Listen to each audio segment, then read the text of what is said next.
मनुष्य परमेश्वर का बेमुख है उन जो मरण का पोइ कहिड़ो हाल थिए थो। कपिल देव चयो त हे माता, संसारी माण्हू धन दौलत ऐं घर बार जे मोह माया में फासी पंहिंजी उमिरि अजाई विञाइनि था। जिन कुटुंबनि खे जुआनीअ में कमाई करे खाराए प्यारे थो नेठि उहे सभई दुश्मन थी खेसि ॾुख ॾींदा आहिनि। हाणे मां जीव जे पैदा थियण जो हाल जनम खां मरण ताईं तोखे ॿुधायां थो, सो ॿुध। जंहिं ॾींहुं स्त्रीअ खे परमात्मा जी कृपा सां गर्भ थियणो हूंदो आहे, तंहिं मेलाप करण वक़्तु स्त्री ऐं पुरुष ॿिन्ही जो ॿिज पाण में मिली 5 ॾींहं फोटे वांगुरु थी 10 ॾींहं ॿेर जेतिरी गंढ ॿधजंदी आहे। 15 ॾींहं उहा गंढ मास जो पिंड ठही गोरे वांगुरु डिघी थी वेंदी आहे। 1 महीने में हथनि पेरनि ऐं मथे जो निशान जुड़ंदो आहे ऐं 2 महीने में आङुरियूं ऐं 3 महीने में खल ऐं हॾियूं ऐं 4 महीने में वार, अखियूं, कन आदि के इंद्रियूं ठहंदियूं आहिनि ऐं 5 महीने में श्री नारायण जी कृपा सां उन पुतले लोथ में साह पवंदो आहे। खेसि उञ ऐं बुख लॻंदी आहे ऐं 6 महीने में मथो हेठि ऐं पेर मथे हुअण सबबा जीव चुरंदो पुरंदो आहे ऐं 7 महीने में खेसि पंहिंजनि केतिरनि जन्मनि ऐं 8 महीने में गुज़िरियल 100 जन्मनि जो हाल यादि थी ज्ञान प्राप्त थींदो आहे त हू गुज़िरियल जन्मनि में जहिड़ा कर्म कया आहिनि तहिड़ो फल भोॻिया थो। इहा ॻाल्हि यादि करे हू नारायण जो ध्यानु धरे उनखे विनंती थो करे त हे कृपा सिंधु, हाणे मुंहिंजा बंध खलास करियो। मां तव्हांखे विनंती थो करियां त हिन नर्क कुंड जहन्नम मां ॿाहिरि निकिरी तव्हांजी भक्ति ज़रूरु कंदुसि। गर्भ में कन्या खॿी कुख में ऐं पुटु सॼी कुख में रहे थो। पोइ जॾहिं हुनजी अपील ईश्वर उणाए थो तॾहिं हू पृथ्वीअ ते किरी रोअंदो आहे ऐं परमेश्वर जे मोहिणी माया सां कयल कोल उनखे विसरी वेंदो आहे ऐं बुख ऐं प्यास लॻण सां दुखी थी रोअण खां सवाइ ॿियो कुझु पुछी न सघंदो आहे ऐं माता पिता उनजी गंदगी लटे या पाणीअ सां उगी पोइ खेसि हंज में खणी ख़ुशि थींदा आहिनि। तंहिंखां पोइ मिठियूं ॿोलियूं ॿोलींदो आहे।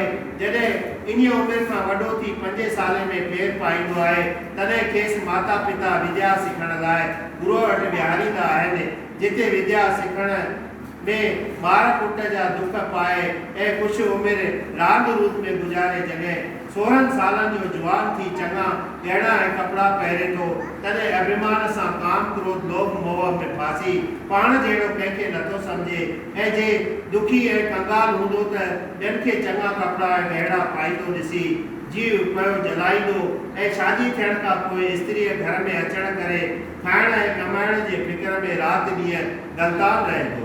वरी जो मनुष्य अगले जन्म में कुछ दान है पुण्य नथो करे सो वधिक कंगाल थी 8 पैर पेट भरण जे चिंता में व्याकुल रहे थो ऐं जॾहिं ॿार बच्चा पैदा थियनि था तॾहिं उनजी प्रीत में फासी घणा कूड़ ऐं दोलाभ करे उन्हनि जी पालना करे थो।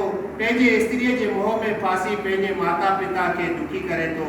छो त जीअं नांग जे डंग जी जहर चढ़ंदी आहे तीअं स्त्री जे डंग सां ज्ञान ध्यान ऐं धर्म पाड़ू पटिजी वेंदियूं आहिनि। पर स्त्रीअ विख जी छुरी सम्झणु घुरिजे। हे माता, तूं बि स्त्री आहीं, तंहिं करे मुंहिंजे चवण करे मठिया न भाइज, छो जो मां ही ज्ञान तोखे शास्त्र अनुसार ॿुधायां थो।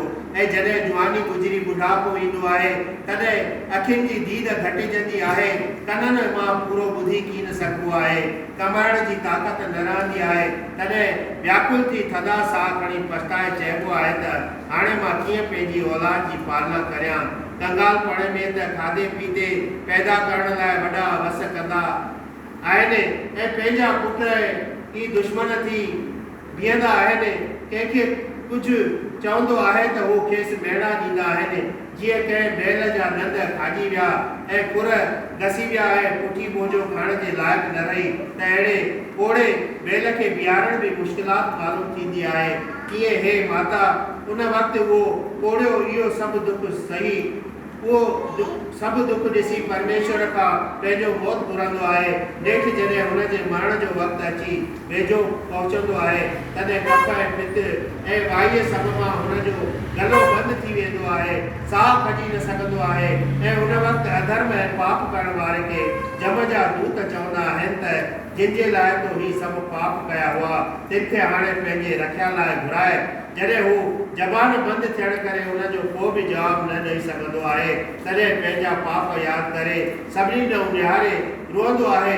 तॾहिं यम जा दूत पंहिंजो भयानक रूप ॾेखारे धमकाईंदा अथसि ऐं उन्हनि जे डप खां संदसि मलमूत्र निकिरी वेंदो आहे।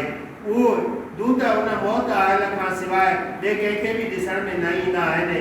पोइ हुनजा कुटुंबी जगत खे ॾेखारण वास्ते वेही रोअंदा आहिनि, जंहिं करे हुनजो मन अॻे खां वधीक व्याकुल थींदो आहे। उन वक़्तु परमेश्वर जो नालो, कथा ऐं कीर्तन हुनखे ॿुधाइण, श्रीमद भागवत गीता पढ़ण ऐं गंगा जल ऐं तुलसीअ जो जल, सालग्राम जो चरना अमृत हुनजे वात में विझणु ॾाढो लाभकारी आहे। साधन जे चरणनि जी मिटी हुनजे बदन ते लॻाइणु घुरिजे। एतिरे क़दुरु थी सघे प्राणीअ जो पूरन क्रियाकर्म कजे, फ़क़ति रुअण ते जोर न ॾिजे। बोल सियावर रामचंद्र की जय, राधा वर कृष्ण लाल की जय, उमापत महादेव की जय, पवन पुत्र